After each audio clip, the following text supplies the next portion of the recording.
Mr. Aldous Huxley, renowned essayist and novelist who, during the spring semester, is residing at the university in his capacity as a Ford Research Professor.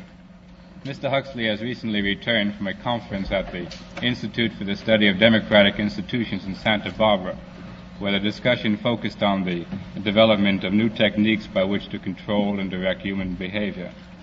Traditionally, it has been possible to suppress individual freedom through the application of physical coercion, through the appeal of ideologies, through the manipulation of man's physical and social environment, and more recently through the cruder techniques of psychological conditioning. The ultimate revolution about which Mr. Huxley will speak today concerns itself with the development of new behavioral controls which operate directly upon the psychophysiological organisms of man, that is, the capacity to replace external constraint by internal compulsions. As those of us who are familiar with Mr. Huxley's works well know, this is a subject with which he has been concerned for quite a period of time. Mr. Huxley will make a presentation of approximately half an hour, followed by some brief discussions and questions by the two panelists sitting to my left, Ms. Lillian Rivlin and Mr. John Post. Mr. Huxley. Thank you.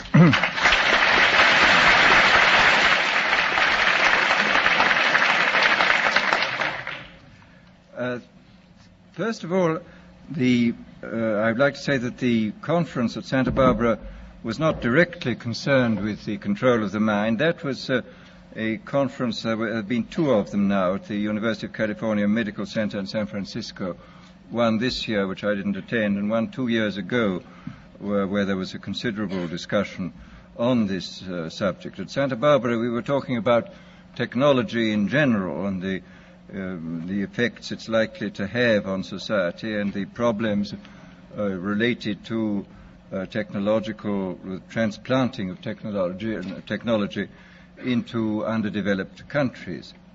Well, now, in regard to this problem of the ultimate revolution, this has been very well summed up by the moderator. In the past, we can say that all revolutions have essentially aimed at changing the environment in order to change the individual. I mean, there's been the political revolution, the economic revolution, in the time of the Reformation, the religious revolution. All these aimed, as I say, not directly at the human being, but at his surroundings, so that by modifying the surroundings, you did achieve, at one remove, an effect upon the human being. Today, we are faced, I think, with the approach of what may be called the ultimate revolution, the final revolution, where a man can act directly on the mind-body of his fellows. Well, needless to say, some kind of direct action on human mind-bodies has been going on since the beginning of time. But this has generally been of a violent nature. The techniques of terrorism have been known from time immemorial, and people have employed them with more or less ingenuity, sometimes with the utmost crudity, sometimes with a good deal of skill acquired by a process of trial and error, finding out what the best ways of using torture, imprisonment, constraints of various kinds. But as I think it was Metternich said many years ago, you can do everything with bayonets except sit on them. That if you are going to control any population for any length of time, you must have some measure of consent. It's exceedingly difficult to see how pure terrorism can function indefinitely. It can function for a fairly long time, but I think sooner or later you have to bring in an element of persuasion, an element of getting people to consent to what is happening to them. Well, it seems to me that the nature of the ultimate revolution with which we are now faced is precisely this, that we are in process of developing a whole series of techniques which will enable the controlling oligarchy, who have always existed and presumably always will exist, to get people actually to love their servitude. This is seems to me the ultimate in malevolent revolution, shall we say. And this is a problem which has interested me for many years, and about which I wrote 30 years ago a fable, The Brave New World, which is essentially the account of a society making use of all the devices at that time available, and some of the devices which I imagined to be possible, making use of them in order to, first of all, to standardize the population, to iron out inconvenient human differences, to create, so to say, mass-produced models of human beings arranged in some kind of a scientific caste system. And since then I have continued to be extremely interested in this problem, and I have noticed with increasing dismay that a number of the predictions which were purely fantastic when I made them 30 years ago have come true or seem in process of coming true, that a number of techniques about which I talked seem to be here already, and that there seems to be a general movement in the direction of this kind of ultimate revolution, this method of control by which people can be made to enjoy a state of affairs which, by any decent standard, they ought not to enjoy. I mean the enjoyment of servitude. Well, this process, as I say, has gone on for over the years, and I become more and more interested in what is happening.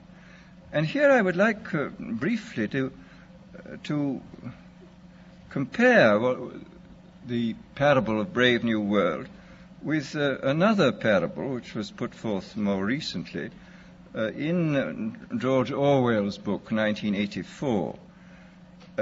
Orwell wrote his book between 45 and 48, at the time when the Stalinist terror regime was still in full swing, and just after the collapse of the Hitlerian terror regime. And his book, which I admire greatly, it's a book of very great talent and extraordinary ingenuity, shows, is so to say, a projection into the future of the immediate past, of what for him was the immediate past and the immediate present. It was a projection into the future of a society where control was exercised wholly by terrorism and violent attacks upon the mind body of individuals. Whereas my own book, which was written in 1932, when there was only a mild dictatorship in the form of Mussolini in existence, was not overshadowed by the idea of terrorism, and I was therefore free in a way which Orwell was not free, to think about these other methods of control, these non-violent methods. And I'm inclined to think that the scientific dictatorships of the future, and I think there are going to be scientific dictatorships in many parts of the world, will be probably a good deal nearer to the Brave New World pattern than to the 1984 pattern. They will be a good deal nearer, not because of any humanitarian qualms in the scientific dictators, but simply because the Brave New World pattern is probably a good deal more efficient than the other. That if you can get people to consent to the state of affairs in which they are living, the state of servitude, the state of having their differences ironed out and being made amenable to mass production methods on the social level, if you can do this, then you are likely to have a much more stable and much more lasting society, a much more easily controllable society than you would if you were relying wholly on clubs and firing squads and concentration camps. So that my own feeling is that the 1984 picture was tinged, of course, by the immediate past and the present in which Orwell was living, but that the past and present of those years does not represent, I feel, the likely trend of what is going to happen. Needless to say, we shall never get rid of terrorism. This will always find its way to the surface. But I think that insofar as dictators become more and more scientific, more and more concerned with a technically perfectly running society, they will be more and more interested in the kind of techniques which I imagined and described from existing realities in Brave New World. So that it seems to me then that this ultimate revolution is really not very far away, that we already a number of the techniques for bringing about this kind of control are here, and it remains to be seen when and where and by whom they will first be applied in any large scale. And first, let me talk about a little bit about the improvement even in the techniques of terrorism. I think there have been improvements. That Pavlov, after all, made some extremely profound observations, both on animals and on human beings. And he found, among other things, that conditioning techniques applied to animals or humans in a state either of psychological or physical stress sank in, so to say, very deeply into the mind body of the creature, and were extremely difficult to get rid of, that they seem to be embedded more deeply than other forms of conditioning. And this, of course, this fact, I think, was discovered empirically in the past. People did make use of many of these techniques. But the difference between the old empirical intuitive methods and our own methods is the difference between a sort of hit and miss craftsman's point of view and the genuinely scientific point of view. I mean, I think there is a real difference between ourselves and, say, the inquisitors of the 16th century. We know much more precisely what we are doing than they knew, and we can extend, because of our theoretical knowledge, we can extend what we are doing over a wider area with a greater assurance of producing something which really works. In this context, I would like to mention the extremely interesting chapters in Dr. William Sargent's Battle for the Mind, where he points out how intuitively some of the great religious teachers, leaders of the past, hit on the Pavlovian method. He speaks specifically of Wesley's method of producing conversions, which were essentially based upon a technique of heightening psychological stress to the limit by talking about hellfire, and so making people extremely vulnerable to suggestion, and then suddenly releasing this stress by offering hopes of heaven. And this is a very interesting chapter of showing how completely, on purely intuitive and empirical grounds, a skilled natural psychologist, as Wesley was, could discover these Pavlovian methods. Well, as I say, we now know the reason why these techniques worked, and there is no doubt at all that we can, if we want to, carry them much further than was possible in the past. And of course, in the recent history brainwashing, both as applied to prisoners of war and to the lower personnel within the Communist Party in China, we see that the Pavlovian methods have been applied systematically and evidently with extraordinary efficacy. I mean, I think there can be no doubt that by the application of these methods, a very large army of totally devoted people has been created. The conditioning has been driven in, so to say, by a kind of psychological iontophoresis into the very depth of the people's being, and has got so deep that it's very difficult for it ever to be rooted out. And these methods, I think, are a real refinement on the older methods of terror, because they combine methods of terror with methods of acceptance, that the person who he is subjected to a form of terroristic stress, but for the purpose of inducing a kind of voluntary, quotes, acceptance of the state and the psychological state into which he has been driven, and the state of affairs within which he finds himself. So that, as I say, there has been, I think, a definite improvement, shall we say, even in the techniques of terrorism. Well, then we come to the consideration of other techniques, of non-terroristic techniques for inducing consent and for inducing people to love their servitude. Here, I mean, I think we can, I don't think I can possibly go into all of them because I don't know all of them, but I mean, I can mention a few of the more obvious methods which can now be used and which are based upon recent scientific findings. First of all, there are the methods connected with straight suggestion and hypnosis. I think we know much more about this subject than was known in the past. People, of course, have always known about suggestion, and although they didn't know the word hypnosis, they certainly practiced it in various ways.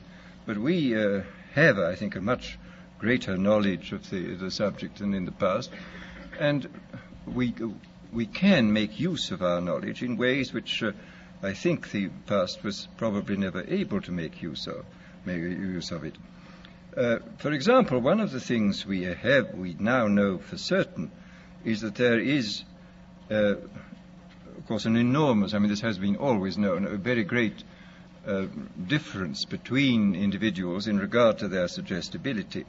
But we now, I think, know pretty clearly the sort of statistical structure of a population in regard to its suggestibility. It's very interesting when you look at the findings in different fields. I mean, in the field of hypnosis, in the field of administering placebos, for example, in the field of general suggestion in states of drowsiness or of light sleep, you will find the same sorts of orders of magnitude continually cropping up. You will find, for example, that the experienced hypnotists will tell one that the number of people, the percentage of people who can be hypnotized with the utmost facility, just like that, is about 20%. That about a corresponding number at the other end of the scale are very, very difficult or almost impossible to hypnotize, and that in between there lies a large mass of people who can, with more or less difficulty, be hypnotized, that they can gradually be, if you work hard enough at it, be got into the hypnotic state. And in the same way, the same sort of figures crop up again, for example, in relation to the administration of placebos. A big experiment was carried out 3 or 4 years ago in the General Hospital in Boston on post-operative cases where several hundred men and women suffering comparable kinds of pain after serious operations were given injections whenever they asked for them, whenever the pain got bad, and the injections 50% of the time were of morphia and 50% of the time were of distilled water. And about 20% of those who went through the experiment, about 20% of them got just as much relief from the distilled water as from the morphia. About 20% got no relief from the distilled water, and in between were those who got some relief or got relief occasionally. So here again we see the same sort of distribution. And similarly with regard to what in Brave New World I call hypnopedia, which is the sleep teaching, I was talking not long ago to a man who manufactures records which people can listen to during the light part of sleep. I mean, these are records for getting rich, for sexual satisfaction, for confidence in salesmanship, and so on. And he said it's very interesting that these records are sold on a money-back basis, and he says that there is regularly between 15 and 20% of people who write indignantly saying the records don't work at all, and he sends the money back at once. On the other hand, there are some, over 20% who write enthusiastically, saying they're now much richer, their sexual life is much better, etc., etc. And these, of course, are the dream clients, and they buy more of these records. And then in between are those who complain they're not getting much results, and they have to have letters written to them saying, well, go persist, my dear, go on, and you will get there. And they generally do get results in the long run. Well, as I say, this on the basis of this, I think we see quite clearly that the human populations can be categorized according to their suggestibility fairly clearly. I suspect very strongly that this 20% is the same in all these cases. And I suspect also that it would not be at all difficult to recognize in very early childhood who were those who were extremely suggestible, who were those who were extremely unsuggestible, and who were those who occupied the intermediate space. Quite clearly, if everybody were extremely unsuggestible, organized society would be quite impossible. And if everybody were extremely suggestible, then dictatorship would be absolutely inevitable. I mean, it's very fortunate we have people who are moderately suggestible in the majority and who therefore preserve us from dictatorship, but do permit organized society to be formed. But once given the fact that there are these 20% of highly suggestible people, it becomes quite clear that this is a matter of enormous political importance. For example, any demagogue who is able to get hold of a large number of these 20% of suggestible people and to organize them is really in a position to overthrow any government in any country. And I mean, I think this, after all, we've had the most incredible example in recent years of what can be done by efficient methods of suggestion and persuasion in the form of Hitler. Anybody who's read, for example, Bullock's Life of Hitler comes forth from this with a sort of horrified admiration for this infernal genius who really understood human weaknesses, I think, almost better than anybody, and who exploited them with all the resources then available. I mean, he knew everything. I mean, for example, he knew intuitively this Pavlovian truth that conditioning installed in a state of stress or fatigue it goes much deeper than conditioning installed at other times. This was why all his big speeches were organized at night. He speaks of this quite frankly, of course, in Mein Kampf. He says this was done solely because people are tired at night and therefore are much less capable of resisting persuasion than they would be during the day. And we see in all his techniques, he was using he had discovered intuitively and by trial and error a great many of the weaknesses which we now know about in a sort of scientific way, I think much more clearly than he did. But the fact remains that this differential suggestibility, this susceptibility to hypnosis, I do think is something which has to be considered very carefully in relation to any kind of thought about democratic government. I mean, if there are 20% of the people who can really be suggested into believing almost anything, as evidently they can be, then we have to take extremely careful steps to prevent the rise of demagogues who will drive them on into extreme positions and then organize them into very, very dangerous armies, private armies, which may overthrow the government. Well, this, as I say, is in this field of pure persuasion. I think we do know much more than we did in the past, and obviously we now have mechanisms for multiplying the demagogue's voice and image in a quite hallucinatory way. I mean, the television and the radio. Hitler was making enormous use of the radio. He could speak to millions of people simultaneously. I mean, this alone, of course, creates an enormous gulf between the modern and the ancient demagogue.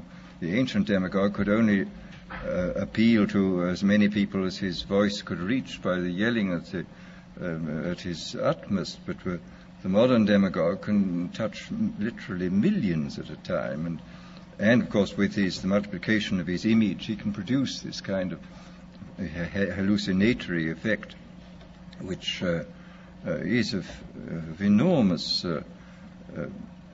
hypnotic and suggestive importance.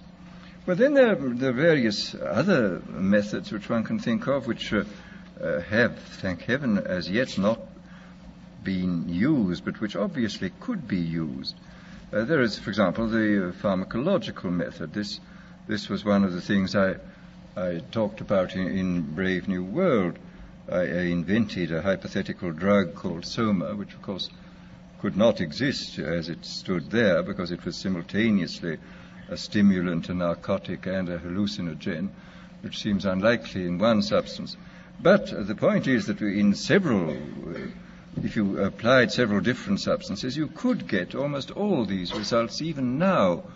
And the really interesting thing about the new chemical substances, the new mind-changing drugs, is this, that whereas, if you look back into history, it's clear that man has always had a hankering after mind-changing chemicals.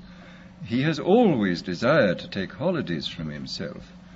But and this is the most extraordinary fact of all, is that every naturally occurring stimulant, narcotic, sedative, or hallucinogen was discovered before the dawn of history. I don't think there is one single one of these naturally occurring ones which modern science has discovered. Modern science, of course, has discovered better ways of extracting the active principles from these drugs, and, of course, has discovered numerous ways of synthesizing new substances of extreme power. But the actual discovery of these naturally occurring things was made by primitive men, goodness knows how many centuries ago. There is, for example, underneath the lake dwellings, the early Neolithic lake dwellings which have been dug up in Switzerland, we find poppy heads, which looks as though people were already using this most ancient and powerful and most dangerous of narcotics, even in the days before the rise of agriculture, so that man was apparently a dope addict before he was a farmer, which is a very, very curious comment on human nature. But the difference, as I say, between the ancient mind changers, the traditional mind changers, and these new substances is that they were extremely harmful, and the new ones are not. I mean, even the permissible mind changer, alcohol, is not entirely harmless, as people may have noticed, and the other ones, the non-permissible ones, such as opium and cocaine, opium and all its derivatives, are very harmful indeed. That they rapidly produce addiction and in some cases lead at an extraordinary rate to physical degeneration and death. Whereas these new substances, this is really very extraordinary. That a number of these new mind-changing substances can produce enormous revolutions within the mental side of our being, and yet do almost nothing to the physiological side. I mean, you can have an enormous revolution, for example, with LSD 25 or with the newly synthesized drug psilocybin, which is the active principle of the Mexican sacred mushroom. You can have this enormous mental revolution with no more physiological revolution than you would get from drinking 2 cocktails.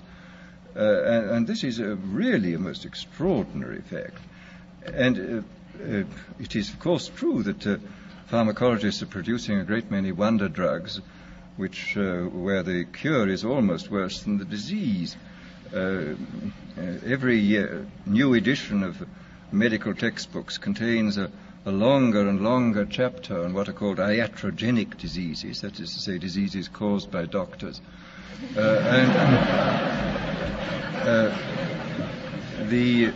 And this is quite true, that many of the wonder drugs are extremely dangerous. I mean, they can produce extraordinary effects, and in critical conditions they should certainly be used, but they should be used with the utmost caution. But there is evidently a whole class of drugs affecting the central nervous system, which can produce enormous changes in sedation, in euphoria, in energizing the whole mental process, without doing any perceptible harm to the body. And in this sense, this represents, it seems to me, the most extraordinary revolution, that it in the hands of a dictator, these substances of one kind or another could be used in the most with complete, first of all, with complete harmlessness, and the result would be that I mean, you can imagine a euphoric which would make people thoroughly happy even in the most abominable circumstances. I mean, these things are possible. I mean, this is the extraordinary thing. I mean, after all, this has even been true with the crude oil drugs. I mean, as Houseman years ago remarked apropos of Milton's Paradise Lost, he says, and beer does more than Milton can to justify God's ways to man. And beer is, of course, an extremely crude drug compared with these ones, and you can certainly say that some of the psychic energizers and the new hallucinants can do incomparably more than Milton and all the theologians combined could possibly do to make the terrifying mystery of our existence seem more tolerable than it does. So that here, I think, one has an enormous area in which the ultimate revolution could function very well indeed, an area in which a great deal of control could be used by, not through terror, but through making life seem much more enjoyable than it normally does, enjoyable to the point where, as I've said before, human beings come to love a state of things which by any reasonable and decent human standard they ought not to love. And this, I think, is perfectly possible. Well, then, very briefly, let me speak about one of the more recent developments of in the sphere of neurology, the implantation of electrodes in the brain. This, of course, has been done on a large scale in animals, and in a few cases it's been done in cases of the hopelessly insane. And it is anybody who's watched the behavior of rats with electrodes planted in different centers must come away from this experience with the most extraordinary doubts about what on earth is in store for us if ever this is got hold of by a dictator. If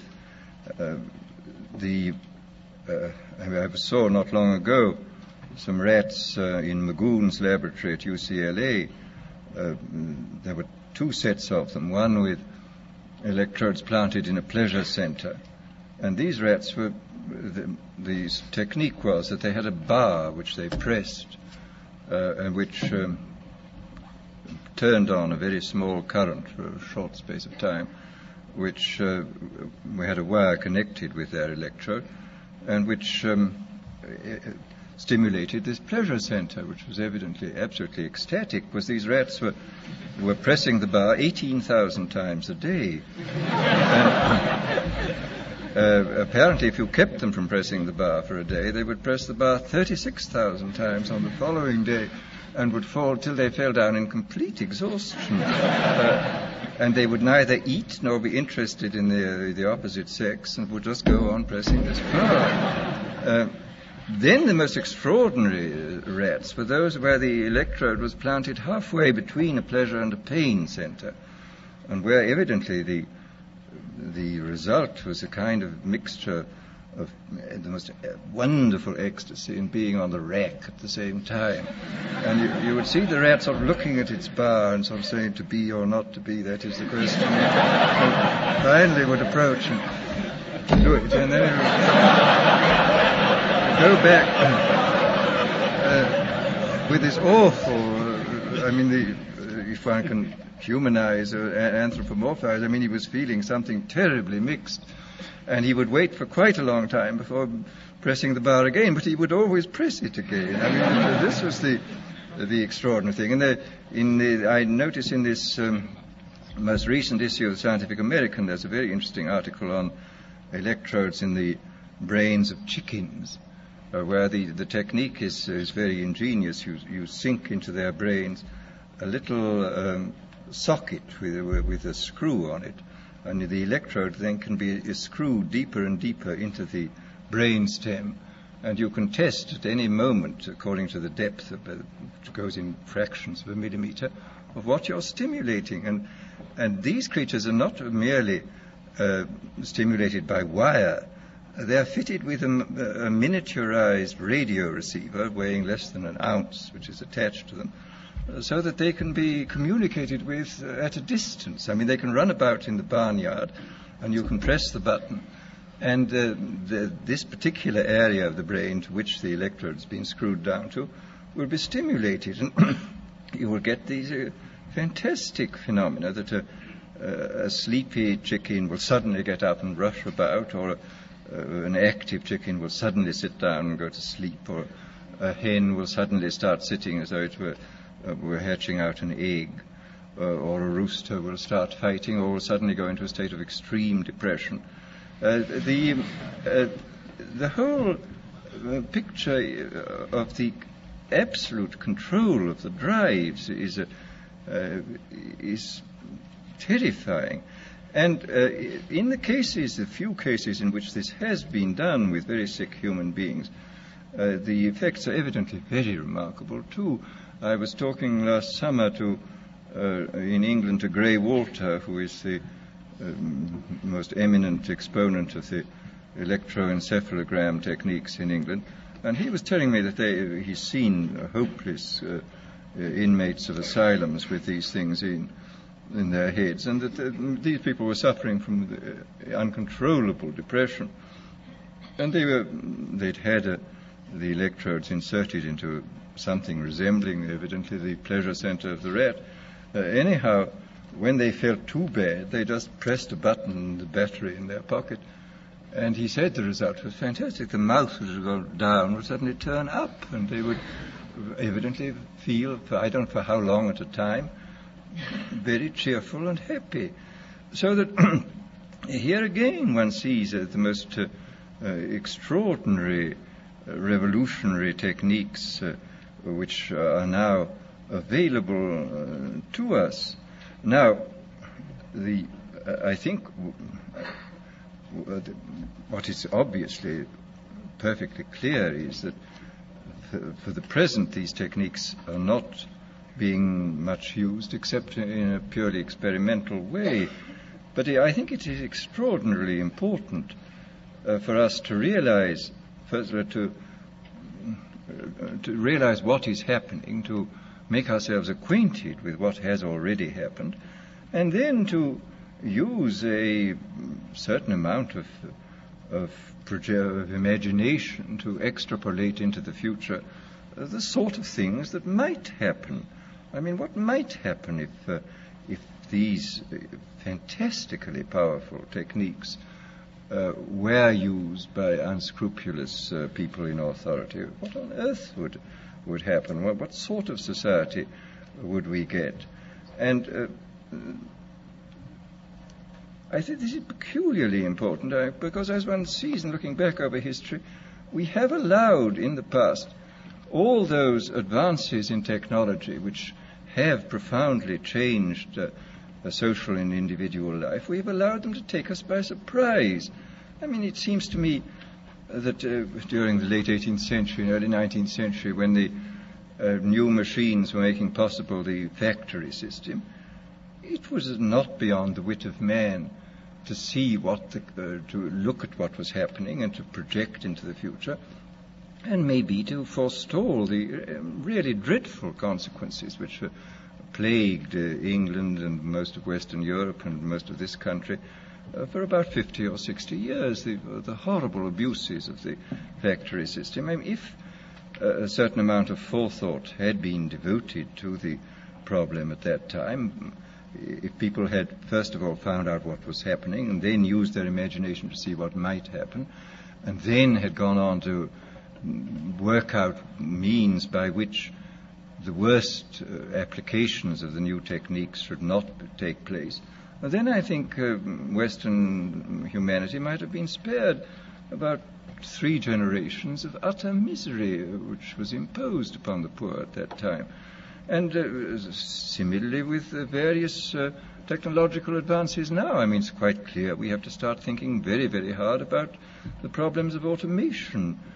And again, I think we have to think still more profoundly about the problems which may arise in relation to these new techniques, which may contribute to this ultimate revolution. Our business is to, first of all, as I say, to be aware of what is happening, then to use our imaginations to see what might happen, how this might be abused, and then, if possible, to see that the enormous powers which we now possess, thanks to these scientific and technological advances, shall be used for the benefit of human beings and not for their ultimate degradation.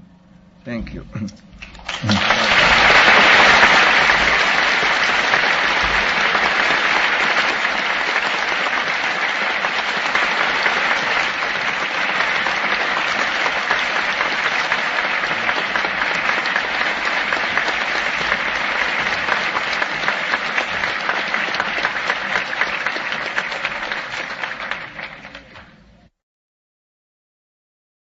We do have a few moments. I'm very sorry I've talked much too long. It's quite all right.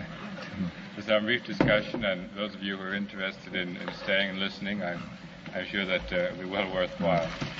John, Mr. Post, would you like to question? I'm afraid my question shows a certain optimism which may not be justified. In a way, your quote from Haussmann that malt does more than Milton can to justify God's ways to man indicates that my remarks may show that I'm looking into the pewter pot to see the world as the world is not.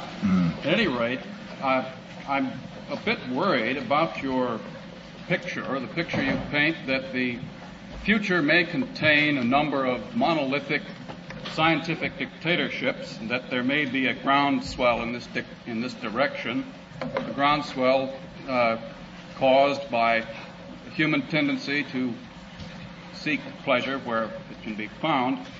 But I'm struck by the fact that movements of that sort are always far more complex than any of our attempts at characterizing them.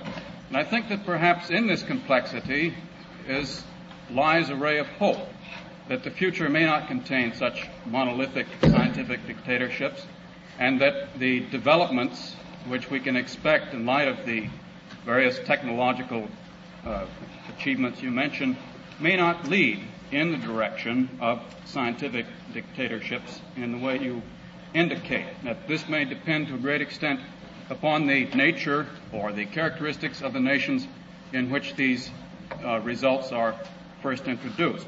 In other words, my question really is, when you project into the future and you say that the chances are very great of dictatorships of this kind occurring, could you qualify a bit more what the chances are? Well, I say I don't think the chances are very great. I think they are there. And I would think that one of the reasons why we may get more dictatorships than we like lies in quite a different field. I mean, with large parts of the world increasing at 3% per annum in the population, goodness knows what is going to happen. I mean, for example, I was in India last autumn, and of course this is unutterably depressing, the enormous poverty, and the depression grew a great deal with the announcement just when we were there that the United Nations had come to the conclusion that its earlier estimates of the increase of the Indian population were very much too low. The estimates had been in the neighborhood of 1.7% per annum, which is about the same as the United States, which had to be corrected up to 2.2 or 2.3, which I think doubles the population in about 32 years. And, of course, there are large parts of the world where the increase is fully 3%, and in certain parts of the world even 4%. I mean, 3% doubles the population in 24 years, and 4%, I forget, in about 16, I think. But it seems to me that the danger in regard to dictatorship arises as the population presses more heavily upon resources, and as the rising tide of expectation, which certainly exists in these underdeveloped countries, is frustrated, as undoubtedly it is going to be, because it is almost impossible to make any development which shall catch up with, much less go faster than the population increase. So we may get a great deal of social unrest, and of course social unrest leads first to chaos and then to dictatorship. I mean, I think that the prospect of some kind of dictatorship, either military or communistic, I think in most cases more likely military, it seems to me very great within the next 15 to 20 years. And whether some of these dictatorships may make use of these modern methods remains to be seen. But I think unhappily the prospects for dictatorships in large areas of the world seem to me very great at the moment. I think that there is a considerable likelihood of this thing happening. The implication seems to be that we ought to be apprehensive that these techniques fall into the hands of dictatorships, demagogues, etc. But I could easily envisage a situation where Western democracies could use these methods, such as electrodes attached to the brain of the sac, in order to avoid accidental war. This could be put in very moral terms. Mm-hmm. Or that you give soma to the discontented minority of the population who are suffering from anomie, etc. Would you care to comment about the use of these techniques by democratic states? Well, you're a lot more pessimistic than I am. But maybe your pessimism is justified. I don't. I mean, this is the awful fact remains that when techniques have been discovered, sooner or later they tend to be applied. And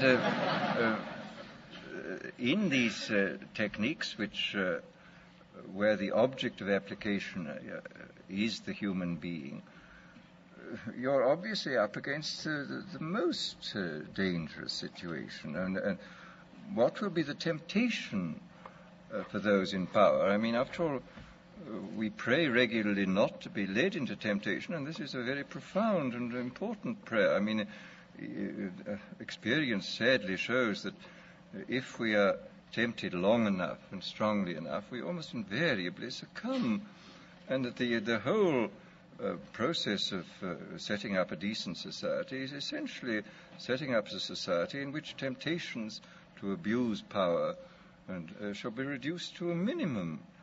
But these new techniques, I think, do constitute a series of very powerful temptations, which to those in authority may finally turn out to be irresistible.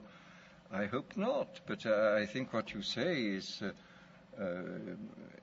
something which we have to think about. I mean, that this might be applied with justification, as you say, in the highest patriotic and moral terms, even in democratic societies. I trust not, but one never knows, particularly under conditions of extreme military stress. It would appear, sir, that the type of dictatorship which you have outlined for us here today and more detail in the Brave New World would tend to be self-perpetuating unless there's a rise such a sharp social crisis as to disrupt the pattern of authority and break the hold which is being passed on from one generation to the other in these terms. But it would appear that the type of social crisis involved in large-scale warfare, whether it be nuclear warfare or otherwise, or the type of crisis involved in widespread famine, etc., would tend to disrupt this pattern of dictatorship. Therefore, would you say that it's necessary to have a high degree of social stability in terms of economic conditions, in terms of world peace, before a dictatorship of the sort you have described for us would be able to really imprint itself upon a population? This, I think, is very